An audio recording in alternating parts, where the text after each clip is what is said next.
Muchísimas gracias. Buenas tardes a todas y a todos. Bienvenidos al tercer conversatorio que elaboramos en 2021, organizado conjuntamente desde nuestra sede en Costa Rica por parte de Víctor Chávez, conjuntamente con la sede del ILANUD en la provincia de Buenos Aires. Como recordarán, el ILANUD es el Instituto Latinoamericano de Naciones Unidas para la Prevención del Delito y el Tratamiento del Delincuente, que tiene su sede en Costa Rica, desde donde promueve desde hace más de 45 años la estructuración de modelos y procesos basados en los estándares de Naciones Unidas. Hoy tenemos con nosotros un conversatorio súper interesante con un colega, con un experto que ha contribuido mucho a que el ILANUD tenga el lugar que hoy tiene en la región, don Juan Carlos Domínguez Lostaló, quien les voy a comentar un poco su reseña curricular, quien es psicólogo clínico de la Universidad Nacional de La Plata. Don Juan Carlos también es licenciado en psicología de la Universidad Nacional de Costa Rica.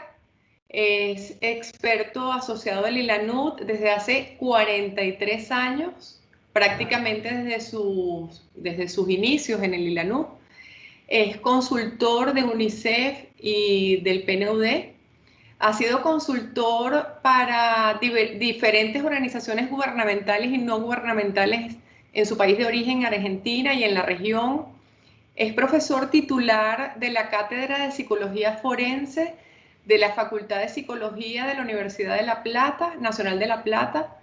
Es docente de carreras de diferentes niveles de posgrado, especialización, maestrías, doctorados en psicología forense, criminología, derechos humanos, en universidades en Argentina, en diferentes provincias de Argentina y en diferentes países de la región. Ha sido jurado de concursos de pregrado, posgrado en universidades también en Argentina y en otras universidades en América Latina.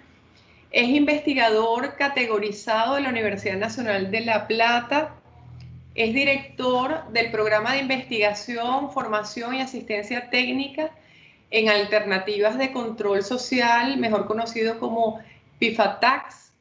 Es responsable de procesos de reforma de diferentes segmentos de sistemas penitenciarios, tanto de niños y jóvenes en conflicto con la ley, así como con temas relacionados con la policía, intervención policía, juventud, comunidad y comisarías de mujer y familia en Argentina y en diferentes países de la región. Es coordinador de experiencias de desinstitucionalización y tratamiento en el modelo de comunidades terapéuticas en salud mental en Argentina. Ha sido miembro fundador de diferentes organizaciones muy importantes como el Colegio de Psicólogos de la Provincia de Buenos Aires en Argentina. Es miembro fundador del Instituto Colombiano de Derechos Humanos, de la Cátedra Alessandro Barata, y es autor de numerosas publicaciones, artículos y libros, y lo más importante es que don Juan Carlos es un gran ser humano, es un caballero, es una persona absolutamente comprometida con su misión en esta vida, que es el servicio del otro. Sin más, voy a dejar a don Juan Carlos en el uso de la palabra para que nos realice su exposición sobre el impacto del diagnóstico criminológico en la prevención social. Le voy a recordar a don Juan Carlos que va a tener 45 minutos para su exposición y luego vamos a tener 15 minutos para el intercambio con los participantes de este conversatorio, a quienes agradecemos muchísimo estar acá con nosotros acompañándonos. Adelante, don Juan Carlos. Muchísimas gracias. Quiero hacer llegar mi saludo a los presentes y sin más empiezo porque el tiempo va a ser muy tirano. Así que vamos a entrar en una temática que es sumamente importante y que tiene que ver en forma directa con lo que nosotros fuimos modificando respecto a los esquemas de clasificación. Lo empezamos justamente con los programas allá en Costa Rica, con el programa de reforma. En realidad es el momento donde nosotros empezamos a hacer lo que denominamos como metodología agrupamientos vinculares, partiendo de una realidad concreta. Los agrupamientos vinculares son producto de nuestra especie desde que empezó nuestra existencia como seres humanos. Me refiero en términos generales.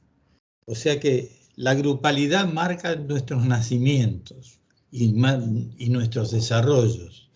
Y esa grupalidad también fue un elemento de orientación para formular los diagnósticos, para ver la capacidad y posibilidad de inclusión social comunitaria o sociocomunitaria, como se lo quiere llamar. Los ámbitos de intervención tienen distintas instancias. Vamos partiendo desde lo que ustedes visualizan en las imágenes como psicosocial, porque todo perteneciente a nuestra especie, como seres humanos, tenemos esa condición psicosocial desde el punto de vista socio, bio, psico, pero se van generando a partir de esas primeras instancias todos los aspectos que va a lo sociodinámico de los grupos de crianza, básicamente.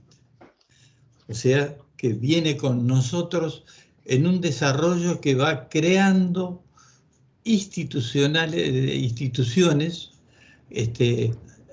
armando todo un contexto institucional que en general contiene parcialmente las circunstancias de lo comunitario. Lo comunitario es prácticamente el elemento originario y en cada una de nuestras culturas aparece como sistemas de creencias. Nosotros llamamos geoculturas y establecemos el sistema de valores culturales para justamente las formas de intervención. Esto nos lleva a hacer una simplificación, el tiempo más... tenemos dos modalidades, básicamente, los modelos punitivo-represivos y los modelos de seguridad humana de los habitantes. En realidad, nuestra concepción tiene una contrapartida en los esquemas de seguridad. Es decir, tenemos el problema de la seguridad como un problema unívoco que está restringido a la presencia o ausencia de delito, y tenemos desde el punto de vista de la seguridad humana de los habitantes la seguridad como otra problemática compleja que es la convergencia con diversas dimensiones. Naturalmente nuestra estrategia está basada para los modelos punitivos represivos en el control social, unas formas de control social que tienen sus particularidades. En lo que hace al modelo de seguridad humana de los habitantes es una promoción de la articulación interinstitucional e intersectorial, es decir, de modalidad eminentemente participativa. Lo que hace a nuestra práctica, que la hacemos permanentemente, tenemos las intervenciones sobre el existente hecho delictivo y tiene simultáneamente en nuestro modelo de seguridad humana la otra alternativa, la intervención sobre el existente, sobre los factores predisponentes, que prácticamente tuvieron origen justamente en una participación clave que fue, que hace un momento hemos comentado, que fueron las jornadas en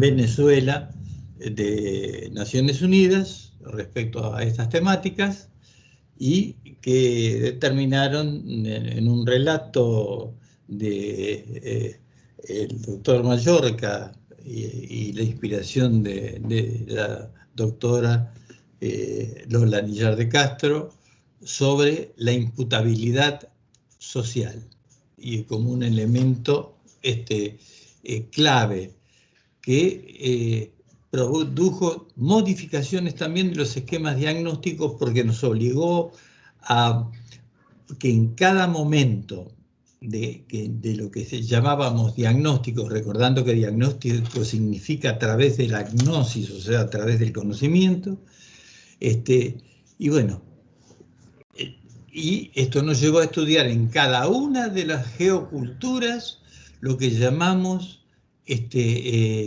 factores predisponentes, que son diferentes en cada una de las culturas con cortas o profundas diferencias. El momento de la intervención en el modelo punitivo represivo es tardío en general para nosotros. Porque el problema ya está instalado. O sea que las etapas para prever que no se produzcan determinados problemas se demoran necesariamente y trae consecuencias. Mientras que en el modelo de la seguridad humana de los habitantes es precoz, tiene énfasis en la prevención y busca actuar antes de la intervención del problema, que va desde los programas materno-infantiles hasta los programas de los distintos modelos institucionales. Lo cual también hace la diferencia en lo que hace a las personas que deben contar como los recursos humanos participantes en cada uno de los modelos. En el modelo punitivo represivo se buscan en general, hasta desde la opinión pública, más recursos policiales, mano dura, más cárceles, que nos ha llevado a una situación crítica de hacinamiento en la gran mayoría de los países del mundo. Mientras que el modelo de seguridad humana de los habitantes requiere una formación y una capacitación al personal que está afectado a la participación comunitaria, con políticas de desarrollo. Y requiere un nuevo modelo carcelario, el cual lo hemos puesto en práctica en distintos lugares, partiendo de la experiencia originaria que se llevó adelante en Costa Rica. Justamente desde el final de los años 70 y se concretaron unos días antes de la finalización del periodo y la entrada en el año 1980. Y después tenemos los problemas llamados de prevención, que nos ha llevado a otras discusiones que después posiblemente las veamos, que tienen que ver fundamentalmente con que en los modelos punitivos represivos lo que busca hacer como prevención es la aprehensión y castigo a los delincuentes para disuadirlos de futuras transgresiones. Mientras que en el modelo de seguridad humana de los habitantes, el desarrollo de políticas interagenciales que atraviesan todo el sistema. O sea, la participación que nos lleva al sistema que hemos denominado de corresponsabilidad social en la producción de estas alternativas al control social. Si entramos a la metodología tenemos entonces acá dos perspectivas sumamente claras. La metodología que nos pone en lo que denominamos el punto de vista humanista latinoamericano, es decir, la consideración de las distintas poblaciones, usos, costumbres, hábitos, formas de crianza y formas de trato humano, que nos va a marcar una identidad cultural comunitaria de autorregulación de acuerdo a cada una de esas geoculturas. El modelo distributivo va a tener entonces el carácter, en nuestra experiencia concreta realizada ya en múltiples países, llevamos más o menos 26 años justamente de esa tarea, en la ciudad de La Plata y en las provincias argentinas. Y nos va a dar una subjetividad de resistencia por uso de libertad, es decir, nos va a agregar a los clásicos factores de la salud mental y los criterios de subjetividad, una subjetividad de resistencia frente a aquellos factores que impliquen una sumisión que nuestro discernimiento nos muestre como inapropiada.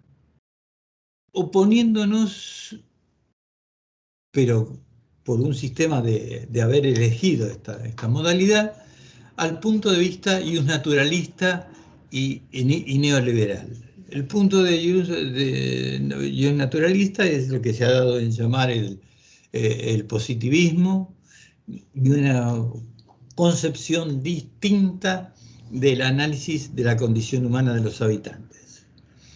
Y esto ha sido consecuencia del desarrollo humano que entró en su expansión colonial básicamente a partir de 1492 en forma tal de un colonialismo económico o cultural de mercado, liberal y neoliberal ahora, digamos. En principio fue un colonialismo duro, que en este momento lo estamos estudiando justamente muy profundamente en las circunstancias actuales post-pandémicas.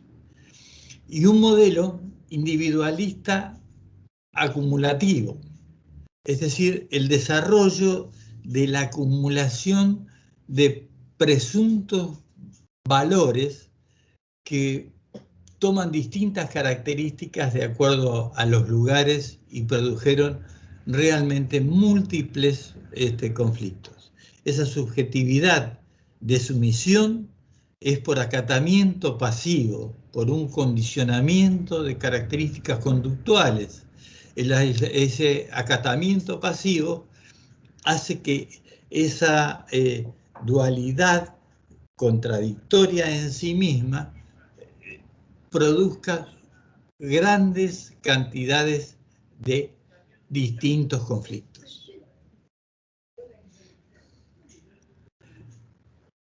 Esto nos llevó a valorizar, y fue clave en Costa Rica, cuando vimos el funcionamiento que se tenía en los sistemas carcelarios, el famoso sistema que en Costa Rica se llamó el de la penitenciaría central, y lo que fue el segundo modelo en controversia, que es el de la reforma, donde pudimos ver que no se daban una cantidad de conflictos y, como observamos en el gráfico, vemos distintos movimientos circulares, donde las comunidades que parten de cuestiones primigenias tienen características nómades.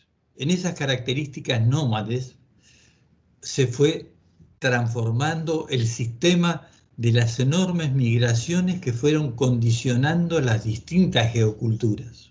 Llamamos geoculturas aquellos espacios que tienen características muy especiales, cuyos, y al momento específico que nuestro criterio realmente también existía en esa comunidad la igualdad de sexos.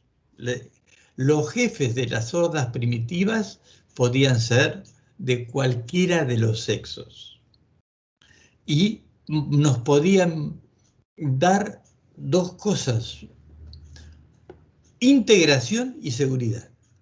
Las jefaturas de las hordas primitivas son el elemento organizador de nuestra humanidad como está ahora. Y tenía una característica que lo aprendimos en los trabajos que hicimos en Brasil. Todos estos que estoy relatando, en todas las cuestiones, tienen referencias concretas en trabajos, donde veíamos el criterio de lo que ellos llaman comunidades circulares, que es un rescate de la participación. La cultura circular hace circular la palabra, hace circular los movimientos, hace circular los gestos, las formas. O sea que el sistema de comunicación, al ser una cultura de confrontación, al verse cada uno de sus miembros dentro de esa circularidad, nos pone en forma directa con muchos recursos en lo que es nuestra propia, vamos a usar un término que ha tomado grandes características ahora, de, de comunicación, ¿no es cierto? O de eso que llamamos confrontación no quiere decir una confrontación agresiva, sino un intercambio de distintas características, que no necesita necesariamente la palabra y que es un elemento clave cuando uno está haciendo los procesos justamente de control y social, en el sentido que nosotros llamamos humanitario y que tiene sus propias condiciones. Estas culturas circulares tiene mucho reflejo en elementos en África, pero nosotros lo vivimos. Lola Niyar lo marca, inclusive en algunos recuerdos de ella y otros compañeros que han trabajado en las culturas estas que ponemos de confrontación. Y esta cultura de confrontación tiene características que nos permitieron avanzar en los proyectos de reformas de los que son justamente el sistema de relaciones vinculares. Y el sistema de relaciones vinculares nos permitió que en esa confrontación la cuestión dialogal nos ubicara directamente en un sistema de conexión humana con sus características, que nos permitió establecer sistemas de categorías.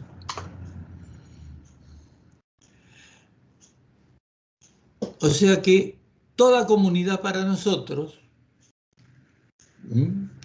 tiene una relación de identidad en cuanto a geoculturas. Es distinto de las culturas agrícolas, es distinto de las culturas montañosas o rocosas, es distinto a las culturas que tengan distintas formas. Necesitamos la relación también en ellas de espacio y tiempo, de acuerdo a esas mismas características que están marcadas por una cuestión ambiental y que nosotros las estamos experimentando en estos momentos en la eclosión producida por distintos sistemas de producción y en el problema de los cambios climáticos, porque eso nos cambia las geoculturas. Y entramos entonces a los dos factores que tomamos en consideración para hacer nuestros estudios. Tenemos la vulnerabilidad psicosocial, que como ahí está enunciado, la vulnerabilidad psicosocial es el grado de fragilidad psíquica que la persona tiene por haber, perdonen la concordancia de términos, pero tiene por haber tenido déficit, es decir, por tener circunstancias deficitarias en la atención de sus necesidades psicosociales básicas.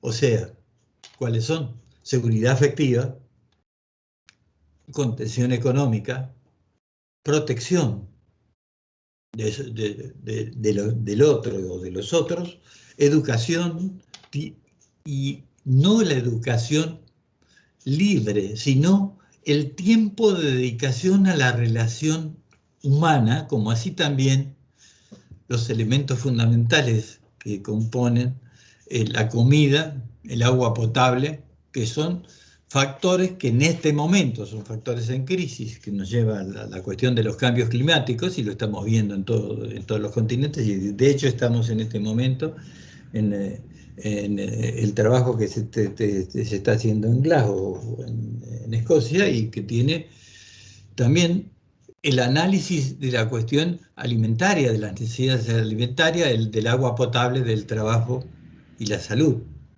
Es decir, estamos acortando para que los tiempos no sean posibles. Adelante. Y recordamos, para que nosotros cuestionamos como un elemento determinante la cuestión del peligro, cuando decimos que nadie es peligroso si antes no fue vulnerable.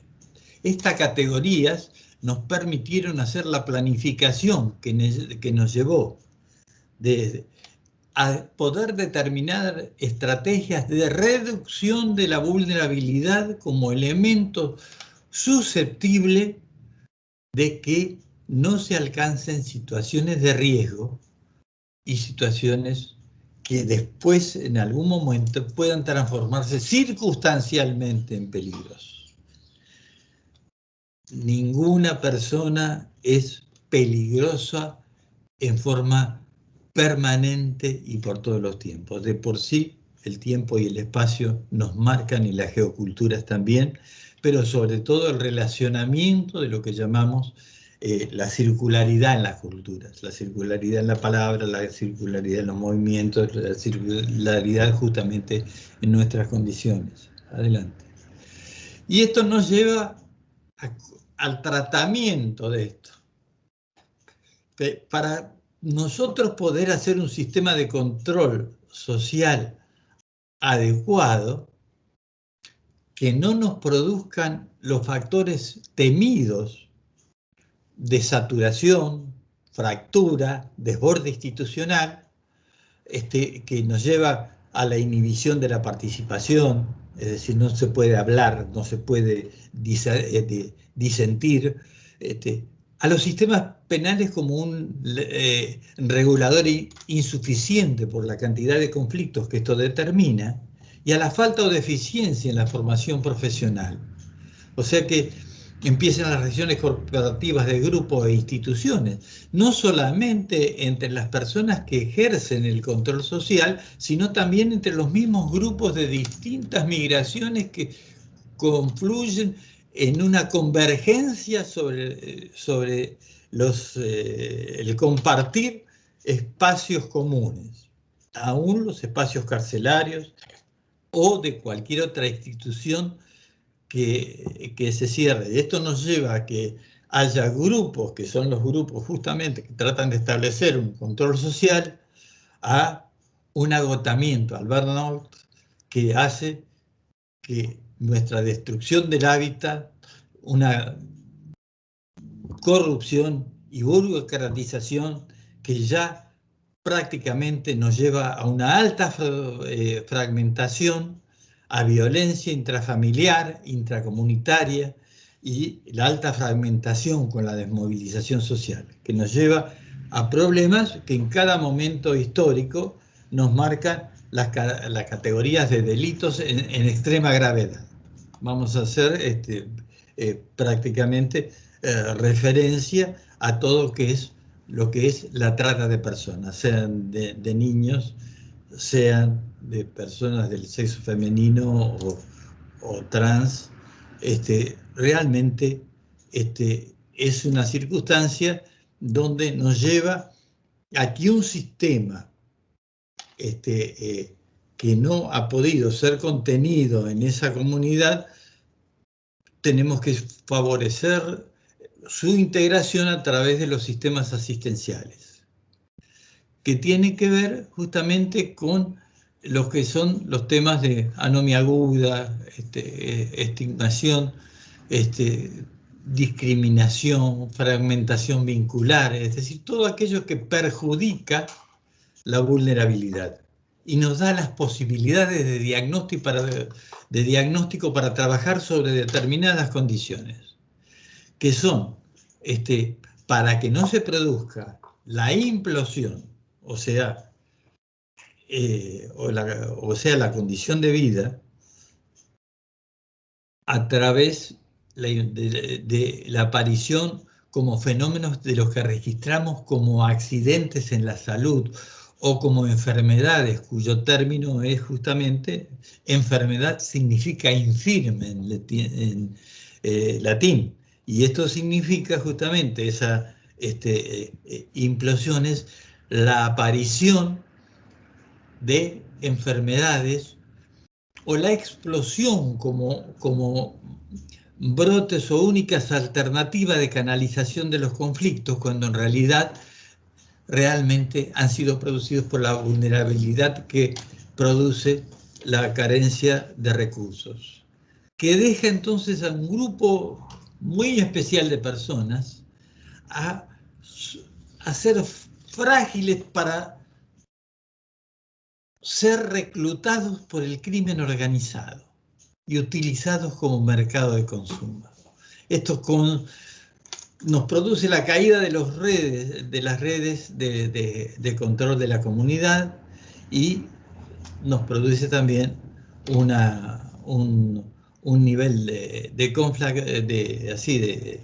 conflictividad que nos va penetrando en los territorios.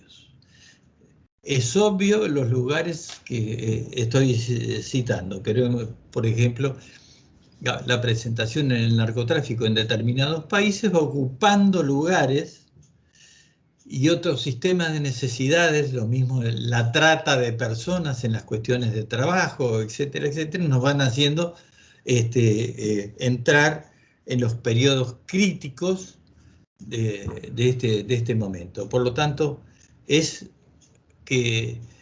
necesario justamente entrar no solo en los controles climáticos, sino en la prevención de las distintas formas de pandemias graves, como la del año 18, la famosa gripe española, o la actual, pero que no podemos olvidar que hay espacios que todavía no han podido ser suturados en forma total, sino parcial, por ejemplo, la crisis del VIH, o sea que todo lo que es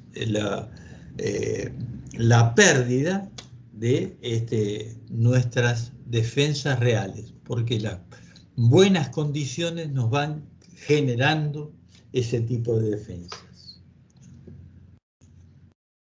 Entonces nos ponen en este momento para justamente armar esos agrupamientos vinculares en forma apropiada. Tenemos que identificar los factores de riesgo que impulsan al delito y trabajar sobre ellos, que es el alto nivel de impunidad, ya sea condiciones sociales o familiares, características de personalidad, comportamiento hiperactivo, impulsividad, las condiciones de vida, las situaciones escolares, inclusive ahí en las propias formas, mediante la deserción, la violencia escolar, el famoso bullying o las presiones de los grupos de pertenencia. Que los grupos de pertenencia que aparecen como realmente en principio protectores, cuando esa protección se sobregira, genera un sistema de presiones que realmente impide evitar conflictos. O sea, que podríamos hacerlos si podemos de algún modo proyectar y proveer lo que llamamos factores productivos, que son aquellos que hacen desistir a un potencial ofensor de convertirse en tal. Sería clave si pudiéramos controlar en este momento, mediante un análisis muy profundo, los femicidios, por ejemplo, o las relaciones que han dado las nuevas condiciones de vida, pero no mediante las presiones de los grupos de pertenencia, sino mediante la asimilación oportuna para el disfrute, ya sea del tiempo libre, fortaleciendo los grupos de crianza y el mejoramiento de las contenciones familiares, que nosotros siempre preferimos llamarlas grupos de crianza porque se suele confundir la familia con la familia nuclear y esa condición olvida su origen porque el término familiar viene de famulus y famulus es otra apreciación del latín que marcaba los criados o servidores básicamente de la figura dominante, en ese caso el padre. O sea que el mejoramiento de la contención familiar es lo que se ha logrado en varios aspectos, pero bueno, estamos todavía en deuda y posiblemente lo seguiremos por mucho tiempo.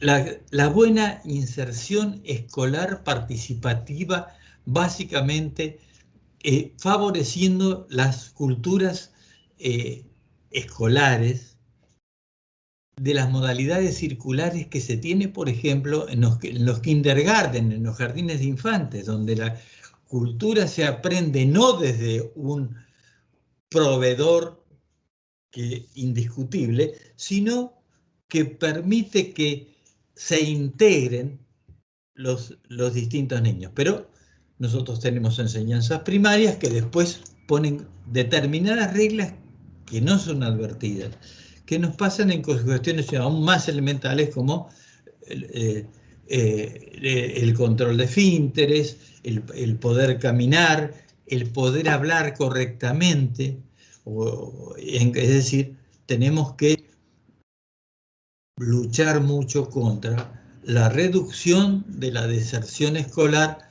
mientras esta, digamos, deserción escolar no sea producto de también las presiones de determinados grupos escolares imponiendo un control de tipo punitivo represivo. Es decir, dando lugar a las 4 instancias: derecho a la palabra, derecho a ser escuchado, derecho al discernimiento y derecho al disenso. Derecho al disenso. Yo puedo aceptar o no. A la vez, quien está formulando el aprendizaje puede aceptar o no que sea... Pero esto es lo que llamamos las culturas circulares, como culturas de intercambio vital, y que son los que nos han dado resultado en las situaciones de transformación, tanto en las cuestiones psiquiátricas como en las cuestiones neuropsiquiátricas y demás, como en las cuestiones carcelarias, como en la cultura básicamente circular aplicada en adolescentes, aún en aquellos en conflicto con la ley penal, que siempre son tenidos como sujetos hiperpeligrosos, y realmente eso tiene que ver porque hemos visto también y tenemos las experiencias de de las condiciones exitosas de las modalidades comunitarias en ese sentido. El objetivo del diagnóstico, entonces, ¿no? O sea, de este trabajo a través del conocimiento, de todo esto que estuvimos desarrollando, y buscando el agrupamiento vincular en lo que antes llamábamos clasificación, que tenía una condición que justamente no era la seguridad humana, que en el año 99 conseguimos empezar en Costa Rica y se plasma en ese momento, que es la seguridad humana de los habitantes como derecho de los habitantes a vivir en un espacio seguro basado en el respeto a los derechos humanos. Pero para eso implica un conocimiento de ese modelo de derechos. Sí. Permiso. Adelante, Carlos, por favor. Y acá tenemos cómo hicimos el trabajo sobre esto que venimos haciendo. En realidad, llevamos, como había dicho, 26 años allí en República Argentina, básicamente desde lo que llamamos PIFATAX, que lo anunció, que es una forma de accionar, y hacemos una diferencia clara entre lo que es seguridad nacional, que tiene un control social punitivo represivo, y que tiene sus operadores, mientras que lo contrapuesto a la doctrina de seguridad nacional con mayúscula, la del año 1945, la que tuvo que ver también con el Pacto de Yalta y demás, y la seguridad humana de los habitantes, que tiene que ver con un control social que sea democrático, lo habíamos enunciado recién: derecho a la palabra, derecho a ser escuchado, derecho a discernir y derecho a disentir. Adaptarse o no adaptarse, es decir, empleando el sistema de responsabilidad, pero introyectada a través del intercambio de la cultura circular. Para eso tenemos que evitar los fenómenos de impunidad y los fenómenos de exclusión, que nos lleva a otro de los graves problemas de nuestra cultura actualmente, de nuestra cultura humana, en cualquiera de los países, que son los procesos migratorios forzados, que de repente, aún por aquellos que ocuparon los lugares, cuando vuelven a esos lugares, tenemos la experiencia brutal de un trato que nos lleva prácticamente a una condición de cuasi exterminio. Por lo tanto, y reitero, los operadores deben tener criterios de participación con derecho a la palabra, a disentir, a discernir y a ser escuchado.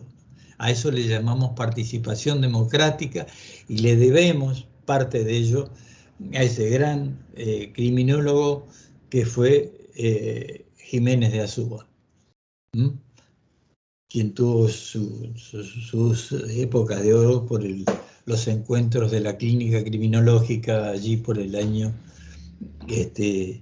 58. Realmente fue un trabajo formidable que nosotros lo seguimos utilizando, que es el psicoanálisis criminal, y que es un verdadero régimen que permite, en la circularidad que establece esa participación democrática, es decir, en el poder de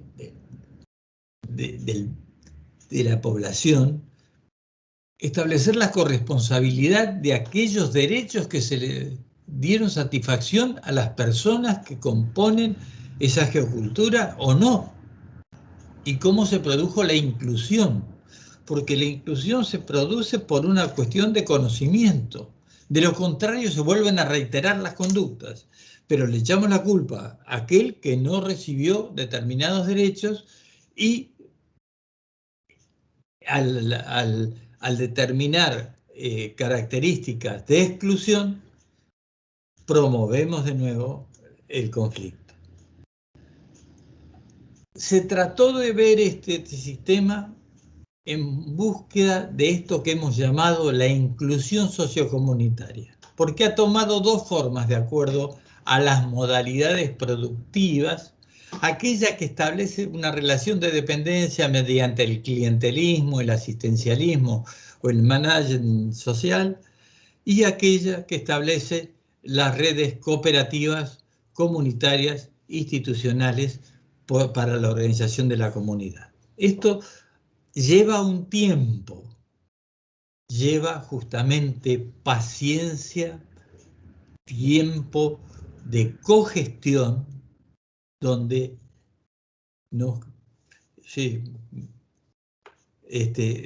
entramos prácticamente en ese proceso de autogestión que llega a ser un ideal, pero que puede disminuirse en forma progresiva. Me queda un tiempo relativamente corto, pero vamos a tratar de dar. ¿Cuáles son los componentes del trabajo, entonces, para nosotros? Son etapas. Primero, la sensibilización. Segundo, establecer la relación vincular comunitaria. Y tercero, el acercamiento a los sistemas de justicia. De justicia definida como un apoyo clave en la justicia social de la comunidad. Esto nos lleva a cómo se hace un programa de prevención de la violencia y el delito. La prevención de la violencia escolar, del bullying, fue uno de los elementos claves por los efectos que va provocando, que puede ser activa o pasiva, ¿no? Y tenemos que tener centros educativos y recreativos complementarios. Esto que llamamos familia, nosotros lo denominamos siempre grupos de crianza, por lo que ya habíamos aclarado, y tenemos un sistema de privación de libertad a jóvenes en conflicto con la ley penal, ámbitos penitenciarios, y tenemos que tener entonces una gran atención y cuidado de haber cumplido nuestros pasos y nuestros deberes a la atención de egresos, los sistemas alternativos a la privación de libertad. Y la atención de las víctimas, elemento clave. O sea, y voy terminando, recuperación de espacios recreativos y culturales, capacitación laboral. Estamos en eso ahora, justamente con el doctor Zaffaroni, trabajando justamente en aquellos organismos que proveen conocimientos para que la capacitación laboral sea para aquellos que han entrado en sistemas de privación de libertad, ya cuando se esté produciendo la proximidad de libertades, haya todo el aprendizaje en los microemprendimientos cooperativos de trabajo comunitario y solidario. Pero además no podemos olvidar el control de los espacios verdes, que en este momento, porque estamos perdiendo por la sobreactuación sobre determinados sistemas productivos, daños que requieren saneamiento ambiental, espacios verdes, agua potable, y esa medición es clave, el tratamiento de todos lo que son desechos mediante letrinas, cloacas o distintos tipos de servicios públicos. Todo esto tiene un significado profundo. Me hubiera gustado, pero la vida es dura pero entretenida. Y como es dura pero entretenida, me faltaban un montón de cosas. Gracias por la escucha. Wow, muchísimas gracias, don Juan Carlos. La verdad es que el tiempo impecable. Gracias también a Carlos y Luciana, que sé que están allí apoyándoles. Bueno, una presentación realmente completa, hermosa. Por aquí recogí una frase: nadie es peligroso si antes no fue vulnerable. Bueno, una cantidad de cosas para comentar. Yo he recibido dos preguntas que voy a Bien. compartir. Y luego, si alguien quiere tomar la palabra, pues con mucho gusto podemos abrir, puede habilitarse el micrófono. De verdad, muchísimas gracias. La primera pregunta es la mía: ¿dónde podemos ubicar la presentación? Si está disponible, sería ideal que nos los comentaras, ¿no? Pero entonces Sí, voy a compartir estas dos preguntas, si te parece, y por aquí, colegas del INANUT. Ah, y también quiero, no puedo olvidarme de saludar a todos quienes nos están acompañando, colegas del INANUT, comenzando sí. también por nuestro asesor principal del INANUT, don Oscar Arce, amigos del INANUT, tenemos por acá. Bueno, muchísimas gracias por estar aquí con nosotros. Bueno. Tenemos una primera pregunta, que es: ¿cómo se podría trabajar en las cárceles de nuestro continente con la actual situación penitenciaria? ¿Dónde se podría situar el eje? Esa es una primera Sí. pregunta. Y una segunda pregunta es: ¿cómo surge la conceptualización de la clínica de la vulnerabilidad y la vulnerabilidad psicosocial? Esas dos preguntas, recordándoles que tenemos 15 minutos para este espacio de intercambio. Sé que por aquí viene otra pregunta, si puedes ir, por favor, Sí. comentando estas dos, y la disponibilidad de la ponencia donde puede estar. Gracias. El, el gran escenario que, donde se produce el establecimiento de la clínica de vulnerabilidad fue justamente la reforma penitenciaria y también la del sistema de mujeres más de los jóvenes allí en Costa Rica. Son los años que van desde el 76 al año 79, los últimos días, que era el plazo que teníamos fijado para hacerlo, y que pero nos permitió ver alrededor de 5.000 casos, con lo cual los equipos integrados en forma discriminada por las condiciones de cada uno de las selecciones que se hicieron de los distintos grupos, nos permitió ir arribando a las distintas conclusiones, porque nos llamaba la atención que determinados lugares tenían un problema de enfrentamientos carcelarios masivos o por grupos. Eso es justamente un déficit en los agrupamientos vinculares. El agrupamiento vincular es el arma clave para que esos fenómenos disminuyan o no se produzcan. Es necesario entender que no es una idealización la vulnerabilidad.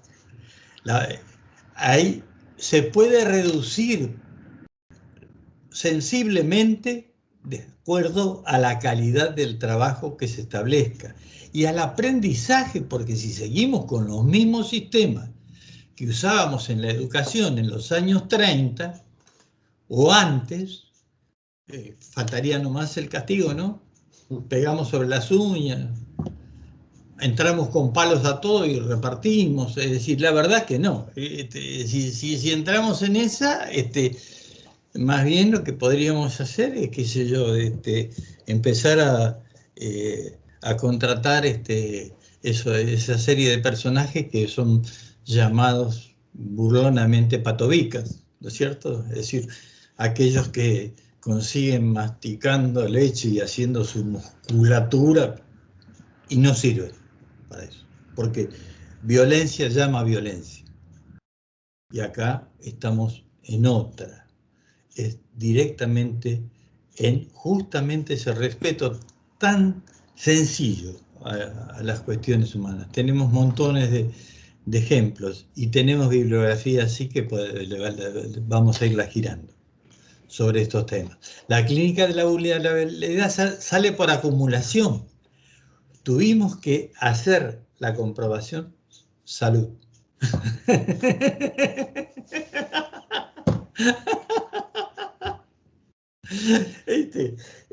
Así que en realidad la clínica de la vulnerabilidad nace allí.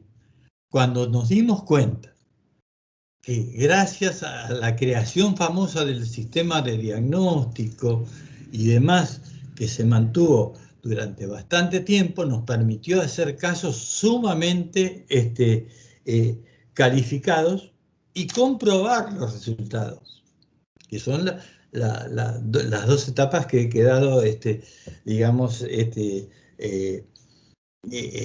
el aire, pero que, bueno, en algún momento la podríamos completar en otra ocasión. Eso es. Muchas gracias. Por aquí tenemos a don Jorge Delgado Salazar, que tiene la mano levantada. Por favor, si puede habilitar su micrófono para hacer su comentario, pregunta. Adelante. Muchas gracias, Adriana. Saludos, Juan Carlos, y a todos los compañeros que Saludos. están conectados. Maestro, usted me hace recordar una enorme cantidad de experiencias que vivimos durante el desarrollo de la reforma penitenciaria entre los años 76, 77, al 80, casi al 90. Casi al 90. Lo que yo quisiera básicamente comentar es lo siguiente.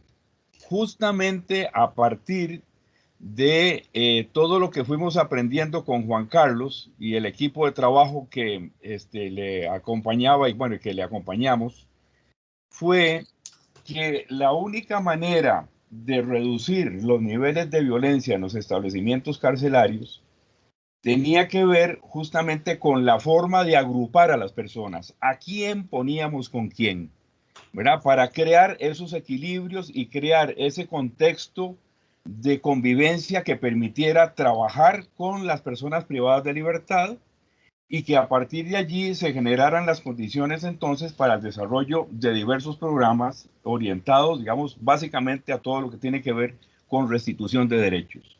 Y este dato para mí es muy importante. Justamente aplicando esta metodología que Juan Carlos explica tan detalladamente, nosotros logramos del 1982 a 1987 un éxito, bueno, que fue señalado en su momento por don Elías Carranza, ahora director emérito de ILANUD, un periodo durante el cual, utilizando el trabajo grupal, utilizando la relación cara a cara, encontrándonos con los reclusos permanentemente en sus espacios de convivencia, en los lugares de trabajo, durante ese periodo, durante esos 5 años, no tuvimos ni muertos ni motines. Y voy a decir algo importante. Cuando logramos desalojar la penitenciaría central, donde funcionaban bandas que tenían el control interno del penal, a partir del proceso de diagnóstico y clasificación y agrupamiento vincular, esas bandas se desarmaron, ¿verdad? Y de ahí para adelante, los niveles de violencia en el sistema penitenciario se fueron reduciendo dramáticamente. Entonces, con esto lo que quiero decir es que esto que Juan Carlos nos explica con tanto detalle funciona. Y nosotros necesitamos convencer a las autoridades políticas en todos nuestros países de que esto es lo que hay que hacer y que lo que hay que favorecer es el desarrollo también de estrategias de prevención para anticiparnos a conflictos que pueden llevar a muchos jóvenes a la cárcel, ¿verdad? Y generar los problemas, bueno, que hemos estado trabajando a lo largo de muchos años y que los hemos logrado, digamos, revertir. Pero estamos viendo una situación en este momento de encarcelamiento masivo en toda la región que pone en peligro muchos de los avances que, por lo menos en Costa Rica y en Argentina y en otros países donde este modelo se ha aplicado, ¿verdad? Es decir, puede traernos consecuencias gravísimas, ¿verdad? Inclusive creo que puede poner a muchos gobiernos, bueno, como está pasando en Ecuador, en una crisis política muy grave. Entonces, en resumen, pienso que es fundamental avanzar en esta línea y me parece que ILANUD está llamado a desarrollar estrategias para avanzar en esa dirección. Muchas gracias.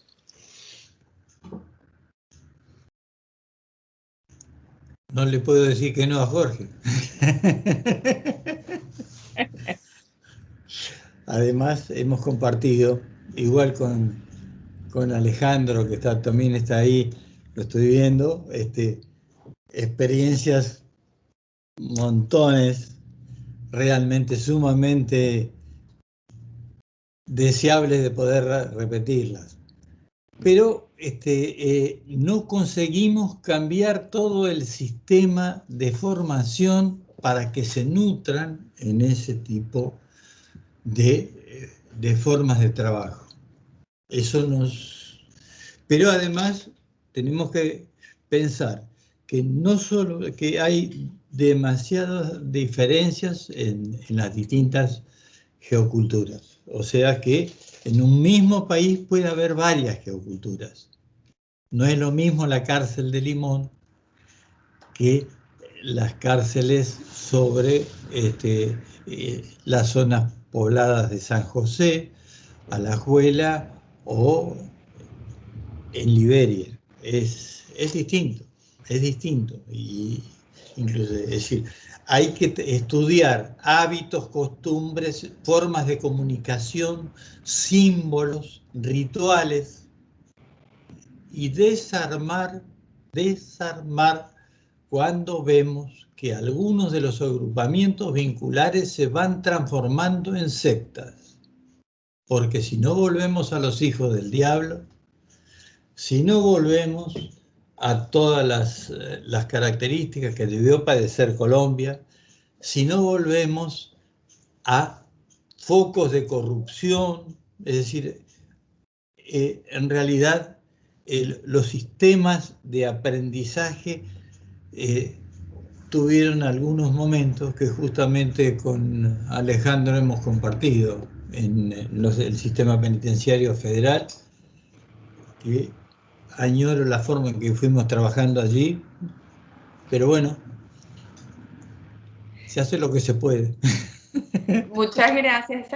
Tenemos por acá, además de algunos saludos que ahora voy a compartir, una pregunta final en honor al tiempo de Fiorella Rojas, quien trabaja en el organismo de investigación judicial y el Colegio de Profesionales en Criminología de Costa Rica. Y Fiorella pregunta: ¿cuál es la mejor herramienta para hacer diagnóstico criminológico? Y con esta pregunta vamos a cerrar este conversatorio.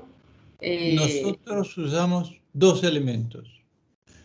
El diagnóstico de características grupales heterogéneo, o sea que sus miembros, trabajábamos de forma tal que sus miembros no se conocieran entre sí para estudiar los sistemas de reacción. Pero a esos elementos le sumábamos después los análisis individuales a través de las distintas disciplinas que componen el equipo de diagnóstico y que tienen que ver y son muy parecidas a los modelos que en este momento se están aplicando. En realidad lo aplicamos nosotros primero allá en Costa Rica, pero que en Argentina están reflejados en la Ley de Salud Mental. Que es como, bueno, eso es lo que podría aportar. Gracias, Juan Carlos. Aquí voy a tener unos saludos hermosos, agradecimientos, no aparecen los apellidos, pero de José, Jessica, bueno, hermosos. Aquí, por ejemplo, el profesor Juan Carlos, por su generosidad en el convite de sus conocimientos, haber gestado el dispositivo PIFA-TAX, el cual ha sido un gran espacio de construcción de saberes y formación profesional, experiencia que hoy habitan mi ejercicio docente, un placer escucharlo. Y yo voy a permitir, aquí tenemos la mano levantada de nuestro asesor principal, don Oscar Arce, para que cierre el conversatorio.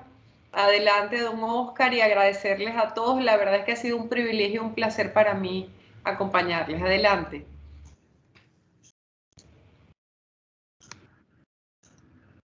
¿Necesitas prender el micrófono, porfa? Gracias, Adriana.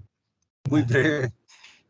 Primero que todo, para saludar a nuestro querido Juan Carlos y felicitarlo por esta excelente exposición.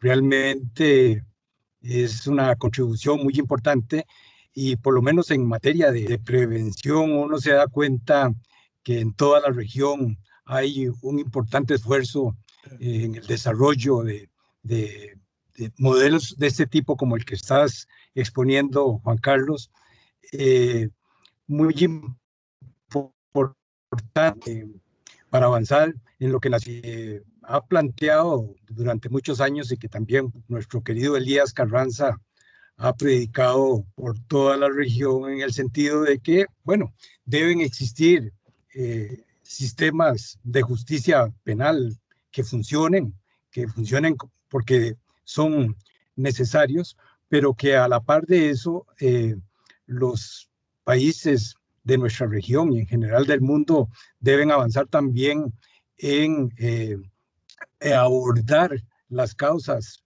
profundas que generan violencia y delito, ¿verdad?